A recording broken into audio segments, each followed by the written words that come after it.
Introducing Bryan Adams Radio on iHeartRadio. Hosted by Bryan Adams himself. Join me for an insider look on a wild ride through 40 years of global rock and roll. Bryan Adams Radio. Now available on the free iHeartRadio app. Or ask your smart speaker to play Bryan Adams Radio on iHeartRadio. Who's ready to rock? Kids wanna rock. This week in gaming with Naomi Kyle. Hello everyone, I'm Naomi Kyle and welcome back to This Week in Gaming.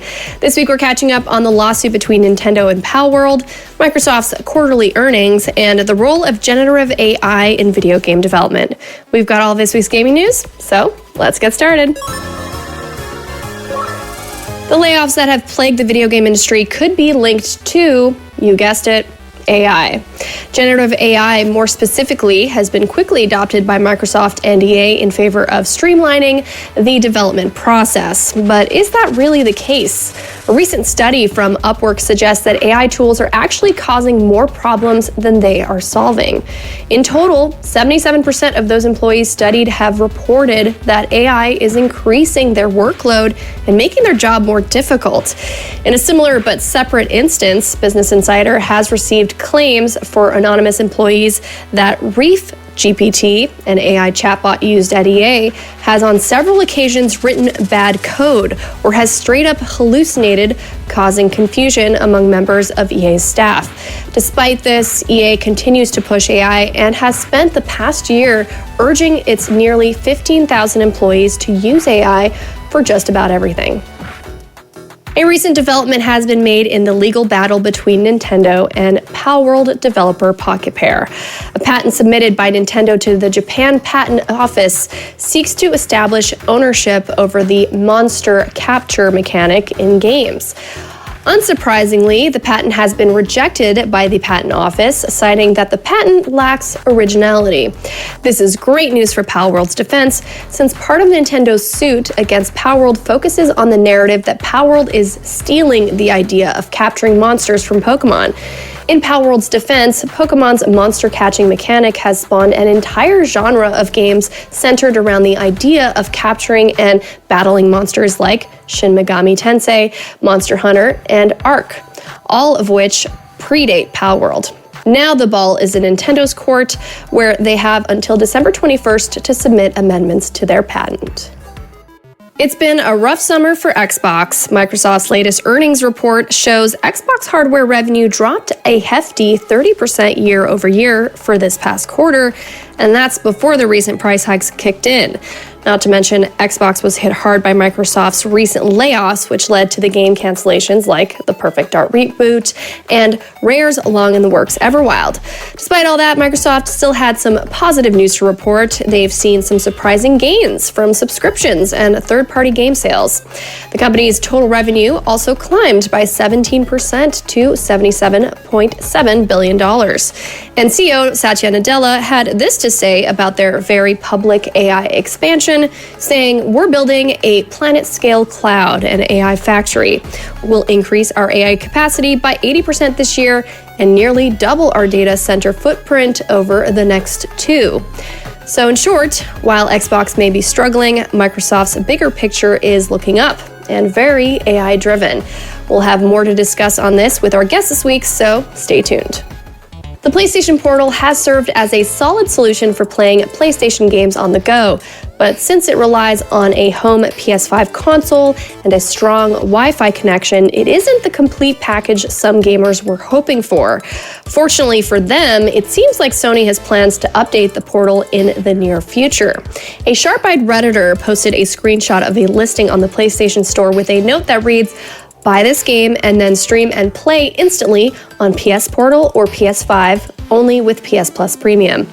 Shortly after the post, PlayStation pulled the footnote from this listing, unintentionally raising suspicions further that they are in fact whipping up an update for the Portal. If true, this could mean that PS Plus Premium members will no longer need a PS5 to play the Portal, making it a cost-effective and portable method to play PS5 titles. Would be pretty neat. Quest complete. So that's the news for this week. It's now time to chat with our guest. Victor Lucas joins us to chat about AI in video game development, the Xbox console revenue being down, and a whole lot more. Select game mode. Multiplayer. Hey, Victor. Welcome back to This Week in Gaming. So good to have you back on the show, especially Thanks after for having me. What a wild... just to talk about sports for a little bit here. Yeah. Blue Jays did not win this time around versus the Dodgers. Oh, my God. I'm so sad. There was this moment where it's coming close to the end and you're kind of realizing that one of these teams has to win and it could go either way, and it looked like the Jays were really going to do it. I mean, know. they were so strong. I was like, Game 6, they're going to take this. They're going to win. Yeah. And then it went to Game 7 and what shocked me is that I was really bummed out, but I wasn't like devastated, and I think it's because it could have gone either way that whole time. That's true. That both teams were really good for whatever reasons. A lot of angry Toronto Blue Jays fans out there say that the LA bought its way to the championship. I don't know. I don't know enough about baseball to know that. All I know is I watched incredible plays and these incredible games, and man, it was so entertaining. And the Jays were awesome. What an amazing squad they had this year. Oh yeah, they really showed off like their skills, and I think that everyone brought their A game, and it's okay. It's okay. There's always next year, and So I was definitely out here like one of the outliers in LA, like being like, go Blue Jays, being Canadian and everything. But yeah, that was so fun. I very much was rooting for them, but things sometimes just have to go a certain way, and that's okay. It's a coin flip a bit, right? Like at the end, it's when they were so evenly matched, clearly, like they just went back and forth at 18 inning game. Yeah, they did. And you just didn't know how it was going to go. And like, there was nobody choking. It was just like, like it was, that was a double play at the very end. It was a hit, it was a solid hit. The guy would have come to base, but, the other two players got taken out on their bases by like a great double play, which was an exciting way to end the game. But then it was over. I was like, it was crazy. So wild. Speaking of wild, we're going to touch on one of the big topics right now in gaming because, AI, it's the thing. It's the thing right now. Everyone's talking about it. EA, of course, has gone through a number of layoffs, Microsoft, a bunch of places in the gaming space. And EA has been confirmed to have it be primarily attributed to the fact that they've adopted AI in some of their processes. And a story this week came out that there's been a study saying how AI actually causes more of a workload for people than reducing the workload. Do you think companies, not necessarily EA in particular, but do you think companies right now are just putting too much stock into what AI can do for folks? And is it the wrong approach at this point, or it's not there? The tech isn't there yet, really. Yeah, I mean, that's the great fear that is rippling through the business sector right now, because so much of the world's economy, because we have so many companies that are $1 trillion, or NVIDIA is now worth $5 trillion, and there's so much stock invested into these companies. They're investing in each other. There's a lot of what's called round tripping that's happening right now that I keep hearing about, where this company will buy a chunk of this company to kind of prop up the stock value, but also the dependency or the awareness of AI as a potential for these businesses to grow into. And that's what we've been sold, is the potential of AI. Right. And what we recognize around AI right now is things like Sora and ChatGPT and like search engine type stuff. And I think what we're going to see with the creative arts and video games and movies and all that stuff is the adoption of AI to help smooth out some processes that are about replication. A lot of the same kinds of menial tasks over and over and over again.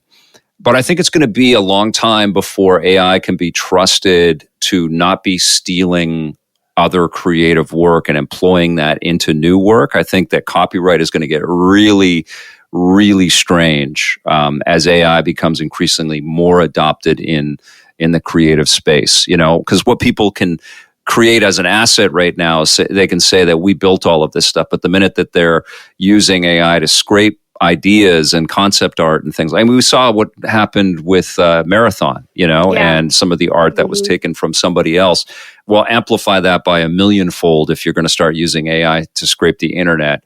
Right. Unless you're doing something like what Adobe has done, where they're paying people to build them art so that they can scrape it and sell it back, copyright, without any concerns around copyright to its subscribers. At least that's what we are understanding around Adobe. Games out this week.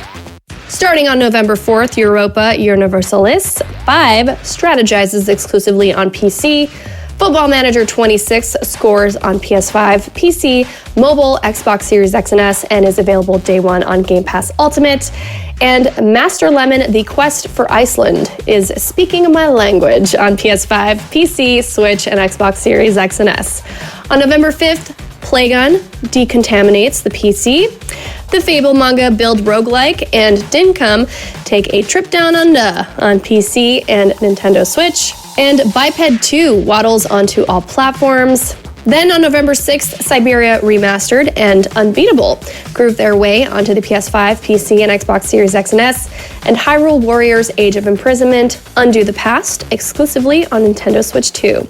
On November 7th, a pizza delivery hand tosses on PS5, PC, and Xbox Series X and S. On November 10th, Mineral Madness and Ambrosia Sky Act 1 clean house exclusively on PC. The Epic Game Store is offering just one free game this week. Felix the Reaper will be available for download from November 6th until the 13th. And PS Plus subscribers can look forward to 3 free games for the month of November: WRC 24, Totally Accurate Battle Simulator, and Stray. All of these titles will be free and available to download from November 4th until December 1st. Quest accepted. Introducing Bryan Adams Radio on iHeartRadio. Got my first real 6-string. Hosted by Bryan Adams himself. Join me for an insider look on a wild ride through 40 years of global rock and roll. Bryan Adams Radio. I'm ready. Now available on the free iHeartRadio app. Or ask your smart speaker to play Bryan Adams Radio on iHeartRadio. Who's ready to rock? Everywhere I go, kids wanna rock. But I found an awesome quote actually on Reddit that kind of speaks to what may be some of the frustrations at EA right now. This is from a guy named, or a person named Bed Intruder. I don't know who they are, but they have a lot of karma on Reddit. They said, I'm a graphic designer and AI has had the exact opposite effect of cutting labor, in quotes. My boss just swamps me with hundreds of AI design concepts he came up with in seconds on a weekly basis. I then spend countless hours sifting through them, picking out a few that look halfway decent for the given project, and then spend more time recreating them in Adobe and actually making them presentable as something we could use. And that just sounds, endlessly frustrating for anybody, right? And it's, I think what we're seeing is that executives are understanding the way to cut labor costs or to employ AI for ideation and for concepting and stuff, but that's not the building of the asset. That's not the building of the work. Right. It should be a tool to speed process, not to take over the frickin' process, Right. Not to be like, I'll just cut this all together and I'll do this background. And it's like, no, we don't want the machines to do that. We want humans to have that creative input and to dream it up, and then the machines help us get to that, But I can imagine. I don't know. I'm in the same boat where when I'm editing something, I'm like, I wish I could just put in a prompt and be like, I want each transition to be like this for these parts of the script or whatever it is. Totally. Add these little bumpers in between or something like that, and have it do it in the vision that I had in mind, as opposed to it coming up with its own ideas of what to do. Well, let's move on then to Xbox. Another thing that's happening in the industry is Xbox is I don't know, in a weird spot right now. And it just came out that they have their hardware sales, the revenue that they make for hardware sales has fallen 30% year over year. Yeah. Which, I don't know if it's a surprise per se, but we've definitely seen that Xbox has fallen a little behind when it comes to the big three, at the moment. Yeah. Yeah. I've seen a lot of talk around TikTok versus video games over the last little while. Satya Nadella and I think Matt Booty was talking about it. And then it's all over Twitter and everything else right now. And I think that is an element. Like TikTok is definitely a force for attention right now. It's unequivocal that we are all being consumed by watching short videos, wherever you are, YouTube or Facebook or Instagram or whatever. They're everywhere. There's value in them, but they're pernicious. They're everywhere.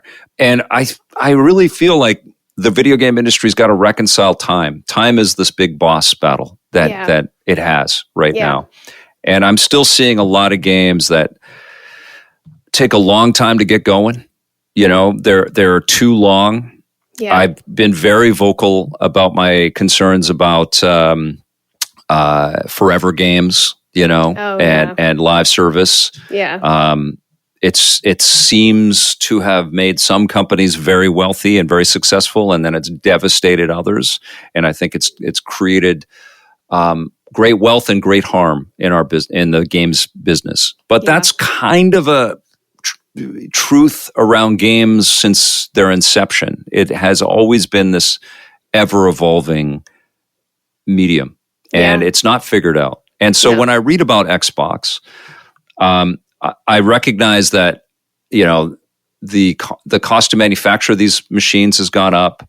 The lack of desire on the user base to be Xbox exclusive because the Xbox is publishing everywhere has made an effect on hardware sales. The pricing on it, the fact that Game Pass is available on PC and other platforms, so you don't even need an Xbox to be an Xbox, has really driven people in different directions. Yeah. And I don't know if we can ascertain if this has been successful, but the one thing that I will say about the strategies around Xbox is that we're hearing about it too often. Like we just are getting these new introductions to the business plans and philosophies of Xbox like every 6 months, it feels like, right. And that's tied to price increases, and it's tied to end of year kind of financials. And it's like, I'm sick of the business. Like they're obviously publishing some excellent games. Right. Let's hear about those games some more, like, yeah, we didn't hear anything about Keeper. That was a really cool game. It just like true. Came and went, That's true. I wonder if it's a kind of a response to people being like, we want companies to be more transparent and talking about what they're doing. And I think just as an industry too, gamers are just super curious about that stuff. So I wonder if it was just a response to that. And now we're like, it's okay. Don't do too much of that. Yeah. Well, I think they're figuring it out, and I think they've made some huge swings. They've spent a lot of money on acquiring the biggest publishers in the world. They own so much IP. They've got so many great irons in the fire. Yeah. I don't know if they have enough people running their gaming division, quite frankly. And I don't know if they have the time and the aptitude or the ability to kind of give each product that they're helping to bring to the world enough attention. Yeah. But I also know they're not done. And I also know that Microsoft isn't done with hardware. I think that this is, as it always is in video games, a recalculation. They're going to take in this data and these numbers. I think that Microsoft execs at the higher level are definitely being more participatory in decision making. And they're, we've seen the quotes that they're looking for 30% return on their investments from games, which is a really high percent. I don't even think we covered on our show. So, but that is a big thing. Yeah. It's huge. I mean, you pick the biggest topics in the world right now. I know. We could talk about these for so long, too, because there's just so much to them. Oh, there is. And it's not like, everything is perfect with PlayStation right now either. I feel like PlayStation has got some excellent games out there, and they've got they're sitting in the catbird seat in terms of a console with the horsepower, but we're waiting for big chunks of time between. They just have the incredible Ghost of Yotei, but their first party catalog is their bread and butter. It's their beautiful stuff, and they had pivoted to so much live service and sort of got stung by that. And so we're waiting for more titles from them. which has left a lot of PlayStation fans feeling like slow roll. Where are the suite, this cadence of games like there was on PlayStation 4 and PlayStation 3? I don't think we've had that same kind of no. And we're already at the end of the year at this point. So. Yeah. And we're talking about PlayStation 6 at this point. And the other thing, like I think Nintendo and now Xbox, although the allies are a little messy because of the Windows integration, they're really showing that the hardware definition of play anywhere is a very exciting component of the video game space, and Xbox needs to figure that out with their partnership with Asus and make that the back end software on those devices as non-dependent on Windows as possible. Yeah. So that if people choose to just get right into Xbox, they can, and also play more of the back catalog that people have. And then PlayStation, I think, needs to, I hope as a fan, I love all these companies. I want them to step up with their new PSP. I want their a new PlayStation Portable. And I think Nintendo's done quite well. I hate to sound like a Nintendo fanboy, but I think they've done quite well. It's probably priced higher than everybody wants it to be, but the Switch 2 has had a pretty damn good year. It's selling really well. Yeah. There's a lot of good, third-party and first-party games on it. And but I've been playing great games on all the machines, like playing Keeper was awesome. Played Ninja Gaiden 4 on Xbox Series X, and it was just absolutely stunning. Nice. Mm-hmm. And, I feel like this is still an industry that's evolving, and it's being, we still need to kind of celebrate the wins of it and talk about the incredible art and the work that's out there, like Outer Worlds, the Outer Worlds 2 is incredible. Another great game. Gorgeous. Yep. I'm playing that on Xbox Series X. Started playing that. It's really cool. Wonderful. It's really cool. And I love the story and I love the characters, and they've done a really good job with it.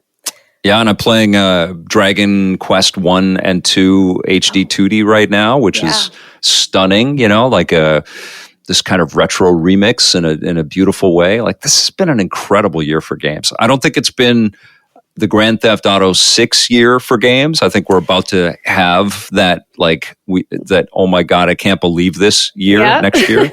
That's next But there's been so many 9s, or 8.5s out of 10 this year. Yeah. And that's great, It's good. And we should be happy for that. Yeah. Well, we're about to celebrate it here with the Game Awards coming up soon. So I'm ready. Time. I'm ready to celebrate all the good stuff. Well, thanks, Victor. It's always so great having your perspective on the show. And thanks for being on video for the first time. For those of you guys who don't know, we have a video version of the show now available on iHeart This Week in Gaming podcast on YouTube. So go check it out. And thank you as always, Victor. It's so great to chat with you. Have a good rest of your week. Oh, you too. And go Jays next year. Oh, yeah. I'm rooting for them. I want them to bring their A game one more time. Let's see if we can take it home. Big time. Thanks, Naomi. See you later. Victor Lucas is a content creator and host of The Electric Playground. You can follow him on Twitter at Victor_Lucas. Flawless victory! Continue! And that's This Week in Gaming. I'm your host, Naomi Kyle. I had such a blast bringing you the news this week. Thank you so much for listening. And shout out to my co-writer, Josh Seaman. From all of us here at This Week in Gaming, we wish you a fun-filled week, and we'll see you same time, same place. Talk to you later.